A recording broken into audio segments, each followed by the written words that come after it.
దేవుడు తన పరిశుద్ధ వాక్యాన్ని మన హృదయాలలో ఫలింపచేయునుగాక. ఆమేన్ చెప్పండి అందరూ. మరలా నేను చదువుతున్నాను చూడండి. ఈ దిన అంశం ఏంటంటే, మనము భూమి మీద ఉన్నప్పుడే హృదయపూర్వకముగా చేయవలసినవి ఏవి అనేది అంశం. చెప్పండి అందరూ. ఏమి యేసయ్యా, ఏం తిరుగుతున్నావు? కూర్చో, నాకు కనబడండి. ఇలా చర్చిలో చేరేసుకుని కూర్చోండి. ఒకవేళ మీకు ఇబ్బంది అయితే, మీకు కింద కూర్చోవడం ఇబ్బంది అయితే మందిరంలోనే చేరేసుకుని కూర్చోండి. మనము భూమి మీద ఉన్నప్పుడే హృదయపూర్వకముగా చేయవలసినవి ఏవి? భూమి మీద ఉన్నప్పుడు అంటే ఎప్పుడు ఉంటాం? భూమి మీద మనం ఎప్పుడు ఉంటాం? బ్రతికి ఉంటే ఉంటాం, సజీవంగా ఉంటే ఉంటాం. భూమి మీద ఉన్నప్పుడే అంటే బ్రతికి ఉండగానే అని, లేదా మనం ఈ లోకాన్ని విడవక ముందే, లేదా మరణం సమీపించక ముందే, మనము చనిపోక ముందే అని మనం అర్థం చేసుకోవాలి.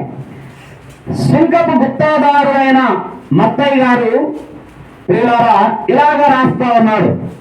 మీలో ప్రతి వాడును తన సహోదరుని హృదయపూర్వకముగా క్షమింపని ఎడల, మీలో ప్రతి వాడును తన సహోదరుని హృదయపూర్వకముగా క్షమింపని ఎడల అనే మాట మనం చూస్తా ఉన్నాం. ప్రియమైన దేవుని బిడ్డలారా, ఈ మాటలో మనకు ఏమర్థమవుతుంది? ఈ మాటలో నుండి మనకు ఏమర్థమవుతుంది? ఏమర్థమవుతుంది? ఈ మాటలో ఏమర్థమవుతుందమ్మా? మీలో ప్రతి వాడును, చదవండి అన్నమాట. మీలో ప్రతి వాడును తన సహోదరుని హృదయపూర్వకముగా క్షమింపని ఎడల. మన అంశం ఏంటి? మనము భూమి మీద ఉన్నప్పుడే హృదయపూర్వకముగా చేయవలసినవి ఏవి? ఇతర దేశాలలో చూస్తే ప్రియులారా, ఒకవేళ ముస్లింస్ మనం చూస్తే, వారు రంజాన్ పండగప్పుడు, బక్రీద్ పండగప్పుడు, లేదా వారి పెళ్లిళ్ళప్పుడు వాళ్ళు ఏం చేస్తారు? అలింగనం చేసుకుంటారు. అలింగనం చేసుకునేదాన్ని మన భాషలో ఏమంటాం? ఒక హగ్గించుకుంటాం. చూడండి, హక్ చేసుకోవడం. ఎందుకు హక్ చేసుకుంటారో వాళ్ళు తెలుసా? వాళ్ళలో కల్మషం లేకుండా, అర్థమవుతుందా? మరి కోపం లేకుండా, ఒకరిపై ఒకరికి ద్వేషం లేకుండా, పగ లేకుండా ఉన్నాము అని నిదర్శనం, ఉన్నాము అనడానికి సాక్ష్యమే వారు ఒకరిని ఒకరు కౌగలించుకోవడం. దేవునికి మహిమ కలుగునుగాక. అమెరికా దేశస్తులు కానీ, ఇంగ్లాండ్ కానీ, ఇతర దేశాలు వాళ్ళు ఏ ప్రోగ్రాంకి వెళ్ళినా, ఏ ఫంక్షన్లకు వెళ్ళినా వాళ్ళు మరి ఒకరు ఒకరు కలుసుకున్న వెంటనే హక్ చేసుకుంటారు. తిరిగి మరలా వెళ్ళేటప్పుడు కూడా హక్ చేసుకుని వెళ్తారు. మన ఇండియా దేశంలో ఇది ఒక పాపం అయిపోతుంది. అలాగే మన భారతదేశంలో, మన ప్రాంతంలో చేస్తే ఇంకా స్త్రీలు దాన్ని భూతత్వములు పెట్టి చూసి, అవసరమా? హక్ చేసుకోవడం అవసరమా కదా? ఇంకా దాన్ని ఏమి ఎలాగ దాన్ని చేసేస్తారో, ఖైమా చేసేస్తారు దాన్ని. ఈ వాక్య భాగంలో నుండి మనము నేర్చుకోవలసిన మాట ఏంటంటే, చూడండి, మళ్ళా చదవండి ఆ మాట. చాలా జాగ్రత్తగా చదవాలా, నిదానంగా. మీలో ప్రతి వాడును తన సహోదరుని, ఒకవేళ సహోదరుని అంటే పురుషులు, సహోదరి అంటే స్త్రీలు.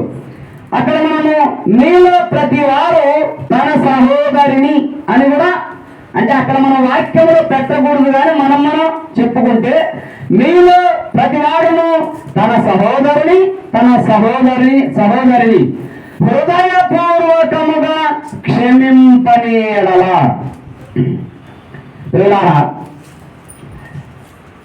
కీర్తనకారుడు ఏమంటారంటే, అతిథిగా గుడారంలో, 15వ కీర్తన 1వ వచనం చదవండి ఒకసారి. యెహోవా నీ గుడారములో అతిథిగా ఉండదగిన వాడెవడు? అర్థమవుతుందా? నీ పరిశుద్ధ పర్వతము మీద నివసింపదగిన వాడెవడు? యథార్థమైన ప్రవర్తన కలిగి నీతిని అనుసరించుచు హృదయపూర్వకముగా నిజము పలుకువాడే. చెప్పలేదు ప్రభునామాన్ని మహిమ పాట. నేను మీ దృష్టికి ఏ మాట తీస్తున్నానంటే హృదయపూర్వకముగా అనే మాట తీసుకొస్తున్నా. హృదయపూర్వకముగా. నేను ప్రతివాడును తన సహోదరుని హృదయపూర్వకముగా క్షమింపని ఎడల. ఈ వచనంలో హృదయపూర్వకముగా అనే మాట ఒకటి, క్షమింపని ఎడల అనే మాట ఒకటి. మరి నేను పరిచర్య చేసిన సంఘం, మొదటి సంఘం కొత్తపేట కదా, 12 సంవత్సరాలు 2007 నుండి అనుకున్న 2018 దాకా, అంటే అక్కడ 8 సంవత్సరాలు, ఇవగా మరి 3-4 సంవత్సరాలు, 12 సంవత్సరాలు చేశాను. వేలారా, అపవాది అయినటువంటి సాతానుడు ఒక సమస్యను తీసుకువచ్చేసరికి మీ కాళ్ళు కడగడానికి నేను సిద్ధము. అర్థమవుతుందా? క్షమించమని వేడుకున్నాం, పశ్చాత్తాపడ్డాం. మీ కాళ్ళు కడగడానికి నేను ఉన్నా, నేను కేవలం దేవుని పని చేయడానికి ఉన్నా అని వారిని క్షమింపమని వేడుకున్నా. పిల్లలారా, ఇంకా వాళ్ళు దీన్ని మా కాళ్ళు పట్టుకుంటామన్నారు అని కూడా సృష్టించారు వాళ్ళు. అర్థమవుతుందా? మా కాళ్ళు పట్టుకుంటామన్నారు అని కూడా వాళ్ళు చాటింపు వేశారు. సరే, నేను మీ కాళ్ళు పట్టుకుంటానన్నా మీరు క్షమించారా? ఈరోజు ఆ కాలు బాగలేక పైన ఉన్న శరీరాన్ని తీసి గాయానికి అమర్చి హాస్పిటల్లో ఉన్నాడు. అర్థమవుతుందా? 5 సంవత్సరాలు దేవుడు వారికి అవకాశం ఇచ్చాడు. 2019 నుంచి క్షమించే మనసు వారికి రాలే. చూడండి, కానీ పశ్చాత్తాపం వారిలో రాలే. ఎందుకు ఈ స్థితి అని కూడా వాళ్ళకి మన నేత్రం వెలిగింపబడాల. ఎవరి వీళ్ళు? విశ్వాసులు. మీలో ప్రతివాడు తన సహోదరుని హృదయపూర్వకముగా క్షమింపని ఎడల. ఎందుకండి అహంకారం? ఎందుకండి గర్వం? ఈ భూమి మీదకు దేవుడు నిన్ను ఎందుకు పంపాడో తెలుసా? ఎందుకు పుట్టించాడో తెలుసా? ఈ రోజు వరకు దేవుడు నిన్ను ఎందుకు బ్రతికించాడో తెలుసా? బండి మీద వెళ్తూ ధర్మంగా నేను పరిచర్యకి కోతరళ్ళకి వెళ్తూ వాళ్ళకి జనవరి వరకు సమయం అంటున్నాడు. చెప్పండి ఒకసారి. ధర్మంగా బండి మీద వెళ్తూ వాళ్ళకి జనవరి వరకు టైం అంటున్నారు. మరి ఆయన విశ్వాసం ఏంటో నాకు తెలియదు. అర్థమవుతుందా? ప్రతి మనిషికి దేవుడు మారడానికి, క్షమించడానికి అవకాశాలను కల్పిస్తాడు. తగ్గి వస్తే ఏంటి నష్టం? తగ్గి వస్తే నీ కిరీటం ఏమైనా కింద పడుతుందా? అర్థమవుతుందా? క్షమింపమని అడగడానికి నీకేంటి అహంకారం? క్షమించే మనసు కలిగి ఉండడానికి నీకేంటి లోపం? ఏది నీకు అడ్డొస్తుంది? దేవుని దగ్గర అహంకారము, గర్వము పనికిరాదు ప్రియులారా. ఈ మాటలో నుండి మనము నేర్చుకునే పాఠం ఏంటంటే, భూమి మీద మనము బ్రతికి ఉన్నప్పుడే చేయవలసిన పని ఏంటి అని అంటే, ప్రియులారా, మొదటి మాటను మనము గమనించగలిగితే క్షమించాలి. చెప్పగలిగితే ప్రభునామాన్ని మహింపడతాం. భూమి మీద మనము బ్రతికి ఉన్నప్పుడే హృదయపూర్వకముగా చేయవలసినవి మొదటిది ఏంటంటే క్షమించాలి. క్షమాపణ. క్షమించే మనసును కలిగి ఉండాలి. క్షమించే హృదయాన్ని కలిగి ఉండాలి. క్షమాగుణాన్ని కలిగి ఉండాలి. ఎలాగ కలిగి ఉండాలి అని అంటే హృదయపూర్వకముగా. చదువుని ప్రభునామాన్ని మహిమపడతా. దేవునికి మహిమ కలుగునుగాక. చూడరా, ఒకవేళ నీవు నన్ను క్షమించకపోతే నీకు నష్టం జరిగినప్పుడు, ఆపద జరిగినప్పుడు నీకు బాగా జరిగిందని మేము అనుకోవడం లేదు. అర్థమవుతుందా? ఇప్పుడు హాస్పిటల్లో ఎవరైనా ఉంటే మనకు సంతోషమా? దేవుని బిడ్డలకు, దేవుని సంబంధులకు, దేవుని ప్రేమను కలిగి ఉన్న వారికి హృదయపూర్వకంగా క్షమించేవారు ఎప్పుడు కూడా సంతోషపడరు. నీ కొరకు కన్నీరు కాల్చి ప్రార్థన చేస్తారు. చదవండి ప్రభునామాన్ని మహిమపడతా. దేవునికి మహిమ కలుగునుగాక. స్త్రీలారా, పురుషులారా, దైవ జనాంగమా, దేవుని బిడ్డలారా, ఈ లోకాన్ని మనము విడవక ముందే, భూమి మీద మనము బ్రతికి ఉన్నప్పుడే హృదయపూర్వకముగా చేయవలసినవి ఏంటంటే మొదటిది క్షమించాలి. నరునికి దేవునికి పాప వివాదము తొలగించేదెవరు, తప్పించేదెవరు? నరునికి దేవునికి పాప వివాదము తొలగించేదెవరు, తప్పించేదెవరు? దేవుని మనిషిగా చెప్పడం దేవుని మనిషిగా, మనిషికి దేవునిగా మధ్యవర్తి ఎవరయ్యా? సాటి అయిన ఎవరయ్యా? దేవుని మనిషిగా, మనిషికి దేవునిగా మధ్యవర్తి ఎవరయ్యా? సాటి అయిన ఎవరయ్యా? యేసయ్యా నీవే సంపూర్ణుడవు, యేసయ్యా మా శ్రమ నీగి ఉన్నది నీవేనయ్యా. యేసయ్యా నీవే సంపూర్ణుడవు, యేసయ్యా మా శ్రమ నీగి ఉన్నది నీవేనయ్యా. ఆరాధించేదం, స్తుతి చెల్లించేదం, స్తోత్రము చేసేదా హృదయమర్పించేదం. ఆరాధించేదం, స్తుతి చెల్లించేదం, స్తోత్రము చేసేదా హృదయమర్పించే. దేవునికి మహిమ కలుగునుగాక. ప్రియమైనటువంటి దేవుని బిడ్డలారా, కానుకలు ఇవ్వడం గొప్ప విషయమే, సామాన్యమైన విషయమే. ప్రియులారా, కానుకలు ఇవ్వడం గొప్ప కాదు, మందిరానికి రావడం గొప్ప కాదు, ప్రార్థనకు రావడం గొప్ప కాదు, పరిచర్య చేయడం గొప్ప కాదు, ఇంకా ప్లేట్లు తీయడం గొప్ప కాదు, సభలు వేయడం గొప్ప కాదు, కసుగొట్టడం గొప్ప కాదు, దేవుని సేవకులకు పరిచర్య చేయడం గొప్ప కాదు. మరి ఏంది గొప్ప అంటే హృదయాన్ని అర్పించడం గొప్ప. చెప్పలేదు ప్రభునామాన్ని మంచిపడతాం, మనసును అర్పించడం గొప్ప. అందుకని మాసిలమ్మన్ గారు అంటారు కదా, ఆత్మార్పణ చేయకయే ఆశించి తినించడమే, అహమును ప్రేమించుచునే అరచితి ప్రభుని కలిమి ఆశా నిరాశాయే ఆవేదనెదురాయే ఆధ్యాత్మికలేమిగను అల్లాడెనవల. దేవునికి మహిమ కలుగు. ఆత్మను అర్పించకుండా ఈ మానవుడు దేవుని దగ్గర ఆశిస్తున్నాడు. అందుకే ఆశ నిరాశ అయిపోతుంది, వేదన ఎదురవుతుంది. ప్రియులారా, అహమును ప్రేమిస్తున్నాడు ఈ మానవుడు. అహమును ప్రేమించుచునే అరచితి ప్రభు నీ కలిమి. అంటే నేను అహాన్ని ప్రేమిస్తూ, గర్వాన్ని ప్రేమిస్తూ, అహంకారముతో బ్రతుకుతూ, గర్వముతో బ్రతుకుతూ నీ దగ్గర అరుస్తూ ఉన్నాను కలిమి కోసం. లేమి అంటే కొదువాని, ఏమి లేదు అని. కలిమి అంటే అన్ని కలిగి ఉన్నానని, కలిగి ఉండాలి అని. ప్రేమైన దేవుని బిడ్డలారా, ప్రతి మనిషిలో గర్వం తాండవమాడుతూ ఉంది, ప్రతి మనిషిలో అహంకారం తాండవమాడుతూ ఉంది.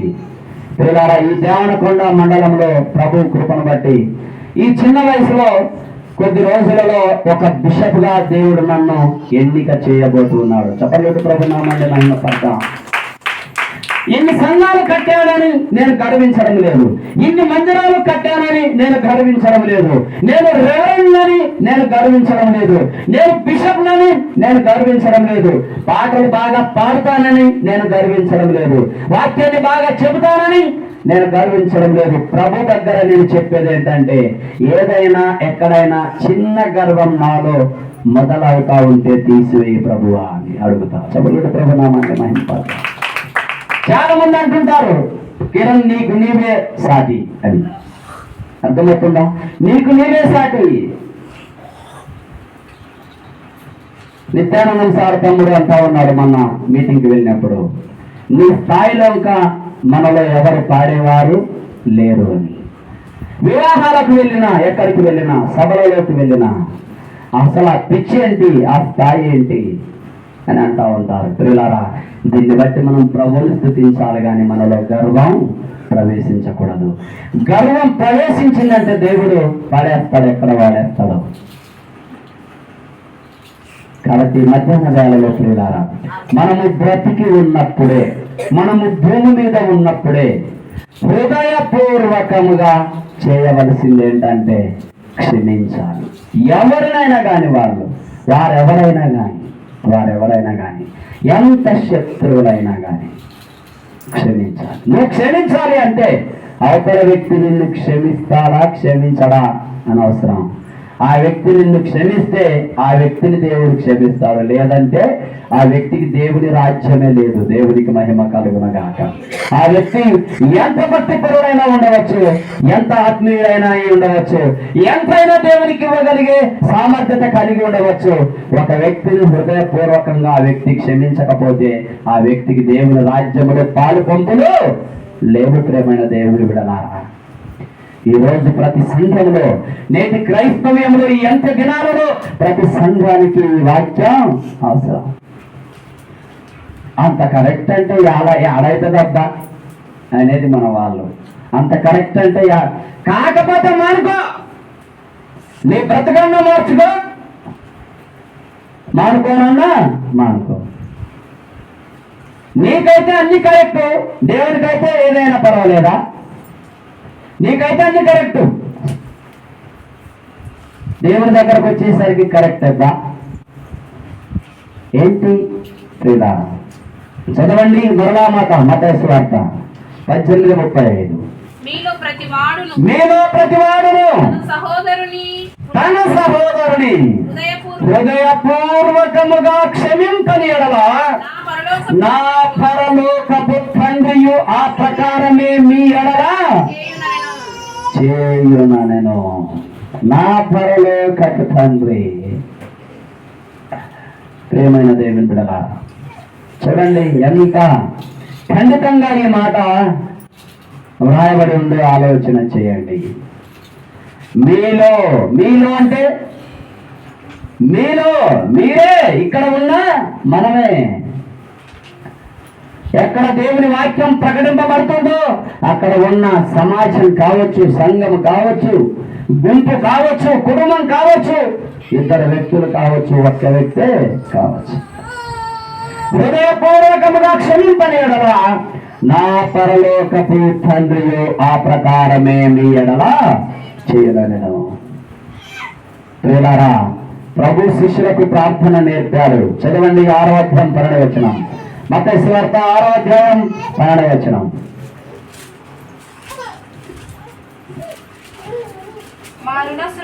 మా రుణస్థులను మేము క్షమించి ఉన్న ప్రకారము మా రుణములను క్షమించము. చూడండి, ప్రభు అయినటువంటి యేసుక్రీస్తు దగ్గరకు వచ్చి శిష్యులైనటువంటి వారు ప్రభువా మాకు ప్రార్థన నేర్పించని అడిగారు. పరలోక ప్రార్థన, పరలోకపు తండ్రి అని ప్రారంభం చేసి ఆ పరలోకపు తండ్రి వారికి ఆ ప్రార్థన నేర్పిస్తున్నాడు. ఏం నేర్పిస్తున్నాడు? చదవండి. మనుషుల 6:14 చదవండి ఒకసారి. మత్తయి సువార్త 6:14. మనుషుల అపరాధములను మీరు క్షమించని ఎడల మీ పరలోకపు తండ్రియు మీ అపరాధములను క్షమించును. బిగ్గరగా చెప్పలేదు ప్రభునామాన్ని మహిమపడతాం. అర్థమవుతుందా వాక్యం? ఈ మాట అర్థమవుతుందా అమ్మా? జాగ్రత్తగా వినండి. మనుషుల అపరాధములను మీరు క్షమించిన ఎడల అంటే మనం క్షమిస్తే, ఎదుటివారి తప్పిదమును, ఎదుటివారి అపరాధమును, ఎదుటివారి పాపమును మనం క్షమిస్తే మన పరలోకపు తండ్రి మన అపరాధములను క్షమిస్తాడంట. దేవునికి మహిమ కలుగునుగా. మనం ఉంటాం నేనా ఆ వ్యక్తిని నువ్వెంత క్షమించడానికి? దేవుడే నిన్ను క్షమించింటే నువ్వెంత నీ ఎదుటివారిని క్షమించడానికి? అసలు ఎక్కడి నుంచి వచ్చింది క్షమించే మనసు? ఎవరిచ్చారు ఈ క్షమించే మనసు? ఎవరిచ్చారు ఈ క్షమించే క్షమాపణ గుణాన్ని? దేవుడే ఇచ్చినప్పుడు, దేవుడే క్షమించినప్పుడు మనమెంత? నేను క్షమించానని చెప్పడంలో అసలు చెప్పకూడదంట. నేను క్షమించానని చెప్పకూడదంట. ప్రభు కృపను బట్టి, దేవుడు నన్ను క్షమించిన విధానాన్ని బట్టి నేను కూడా క్షమించడానికి దేవుడు నాకు కృపనిచ్చాడు అని చెప్పాలంట. మనం అంటుంటాం, నేను కాబట్టి క్షమించా అంటుంటాం. నేను కాబట్టి అంటే అందులో గర్వం కనపడతా ఉంది. నేను అనే దాంట్లోనే గర్వం కనపడుతుంది. క్షమించింది నేను కాదు, ప్రభు నన్ను క్షమించాడు. ఆయనే ఈ క్షమించే మనసునిచ్చాడు. ఆయనే ఈ క్షమాగుణాన్ని అనుగ్రహించాడు. కాబట్టి ఒకరిని ఒకరు క్షమించుకొనుడి. దేవునికి మహిమ కలుగునుగా. మనుషుల అపరాధములను నీవు క్షమించిన యెడల మీ పరలోకపు తండ్రి మీ అపరాధములను క్షమించును. మత్తయి సువార్త 5:26 చదవండి, 6:15 చదవండి. మీరు మనుషుల అపరాధములు క్షమింపకపోయిన ఎడల మీ తండ్రియు మీ అపరాధములను క్షమింపడు. చూడండి, ఇక్కడ చాలా అద్భుతమైన, ఇప్పుడు చెప్పిన మాట ఒకటైతే ఈ మాట కూడా ఎట్లా ఉందంటే, మీరు మనుషుల అపరాధములను క్షమింపకపోయిన ఎడల, ముందేం చదువుకున్నాం? క్షమించిన ఎడల అని చదువుకున్నాం. ఇక్కడ ఏముంది? క్షమింపకపోయిన ఎడల మీ తండ్రి మీ అపరాధములను ఎవరు? మన తండ్రి, మన పరలోకపు తండ్రి, మనము నమ్మిన దేవుడు, మనము ఆరాధిస్తున్న దేవుడు. ఈ లోకానుసారంగా మనకు జన్మనిచ్చిన తండ్రి మన డాడీ అయితే, ఆత్మ సంబంధంగా జన్మనిచ్చిన తండ్రి మన పరలోకపు డాడీ. దేవునికి మహిమ కలుగును గాక. ఆ డాడీ లేకుండా మనం ఉండకూడదు. యేసయ్య లేక నేను నిమిషమైనా గాని నేనుండలేను. డాడీ లేక నేను నిమిషమైనా గాని నేనుండలేను. ప్రియమైన దేవుని బిడ్డలారా, చూడండి, మరలా చదవండి అన్నమాట. మీరు మనుషుల అపరాధములను క్షమింపకపోయిన ఎడల మీ తండ్రి మీ అపరాధములను క్షమింపడు. ఇంకొక చోట వ్రాయబడిన మాట ఏంటంటే, నీ ఎదుట ఉన్న సహోదరుని ప్రేమింపని నీవు కనబడని దేవుణ్ణి నీవు ఏ రీతిగా ప్రేమింపగలవు అని వ్రాయబడింది. ప్రియులారా, అర్థమవుతుందా? మత్తయి సువార్త 7వ అధ్యాయం 1వ వచనం చదవండి. మత్తయి సువార్త 7:1. మీరు తీర్పు తీర్చకుడి, అప్పుడు మిమ్మును గూర్చి తీర్పు తీర్చబడదు. చూడండి ప్రియులారా, మనంతట మనమే తీర్పు తీర్చేస్తా ఉంటాం. నువ్వు నా ఇంటికి రావద్దు, నేను నీ ఇంటికి రాను, నాకు నేనే, నీకు నీవే. సచ్చినా నీ ఇంటికి రాను, సచ్చినాక బాడీ వస్తుంది, నువ్వు రావు. చనిపోయిన తర్వాత వచ్చేది బాడీ. అర్థమవుతుందా ప్రియులారా? కాబట్టి మన నాలుక నుండి ఈ మాటలు రానియడం ఆపివేయాలి. దేవుడు చూసుకుంటాడు లేని దేవుడు తప్పగించాలి. ప్రభు చూసుకుంటాడు లేని ప్రభు తప్పగించాలి.